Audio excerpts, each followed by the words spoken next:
Kelsey Mitchell not siding with Caitlin Clark on compromise for Wnba Cba offer and the lockout. Damn. Damn. Damn. Damn. We to the point that Kelsey Mitchell is saying something. Y'all know Kelsey Mitchell don't really say much about nothing. She be off in her own little world doing her thing. She don't really bother nobody. Kelsey Mitchell be low-key, doing her thing. Kelsey Mitchell not even feeling this. This is crazy, crazy work. Kelsey Mitchell, Indiana Fever star guard, had some things to say. Welcome to Keep the Vision. Make sure you like, comment, subscribe, share the channel, hit that bell notification, and hype the video. So, we are in the midst of the circus act, the clown show. The show, it's just a desert storm over here trying to get a deal done for this WNBA collective bargaining agreement. They did a 6-week extension. We're halfway through. They're still saying there's no progress made.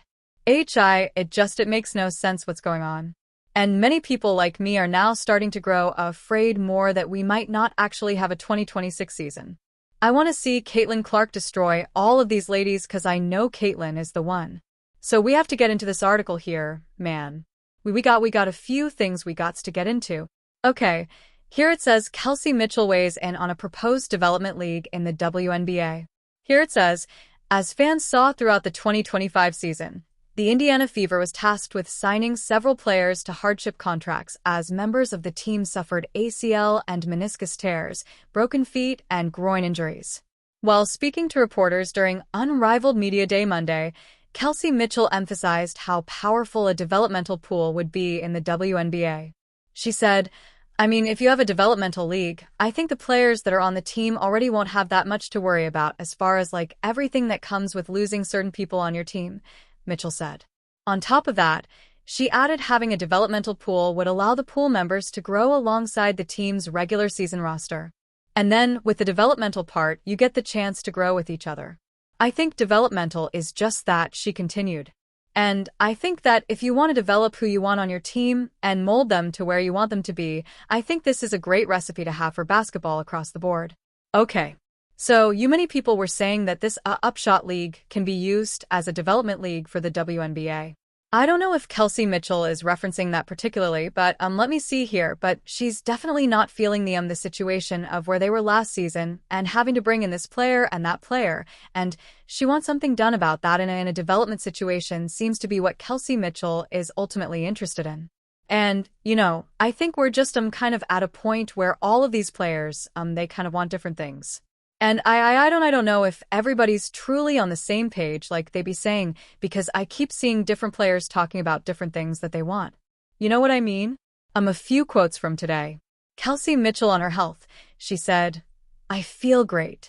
I think I just had hopefully a once-in-a-lifetime experience. I think I did play to the wheels of fall off literally, but I think it was just for the better because of what the season was. I would do it all over again.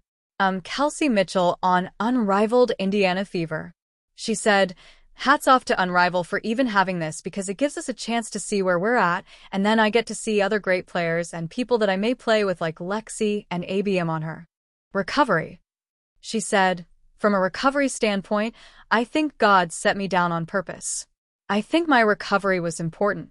It was a faithful way of having me reset. Is it easy? Heck no. It's one of the hardest things ever when you have to reset and come back and do everything again. On the Unrivaled opportunity, she said, opportunity is opportunity regardless.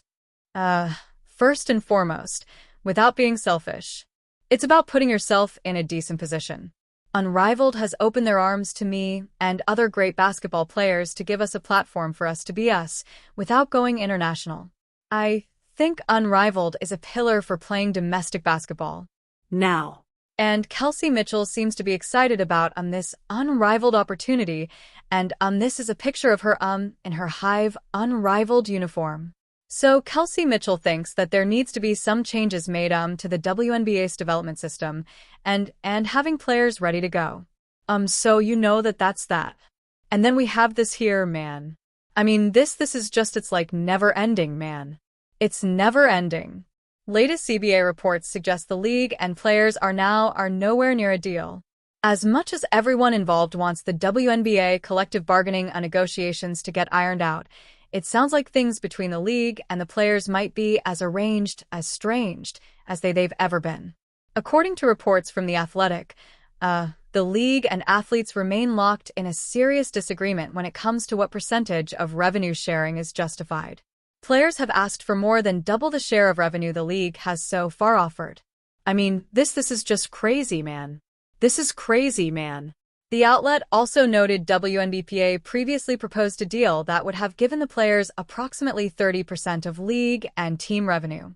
The league countered with an offer that would give players less than 15% of the total revenue inside the WNBA union's latest proposal. Here it explains that the union's newest proposal would determine the league salary cap by taking the players' share of the previous season's total revenue, subtracting the cost of various player benefits, and dividing that by the number of teams. Those benefits include housing, health insurance, transportation. If signed, players would get 29% of the previous season's total revenue, and each year that percentage would increase by 1 point. It's also understood that the WNBA has more recently rejected a player proposal that would have given the athletes 33% of total revenue each year of the new CBA. Here says, a lot hangs in the balance. The ongoing negotiations are already having an impact on how the league operates. That's a fact. We already missed the damn expansion draft. What fans can expect in 2026. The Toronto Tempo and Portland Fire have yet to hold expansion drafts, which will be the first step for both teams when building out their initial rosters, and free agency is set to begin in January. On top of that, the growing distance between the league and the players is beginning to more regularly be a major part of conversations that athletes are having when playing in other leagues. USA basketball training camp last weekend was dominated by questions and conversations about the CBA, and the same can be said of Unrivaled Media Day. I mean, yeah, man, that this is all people are talking about. Signing a new CBA is a crucial step toward bringing the league back together and ushering in a strong beginning to the 2026 WNBA season. The longer both parties continue to go back and forth, the longer it will be before fans have an idea of what to expect next season. The players are making the demands they deserve to, and the league should hopefully respond to those appropriately and adequately. So man, it seems like we're in a good old Western standoff at this point, man. So that was Kelsey Mitchell's take on this entire situation. Get down in the comments and let me know what you think about it. This is Keep the Vision. Make sure you like, comment, subscribe, and share the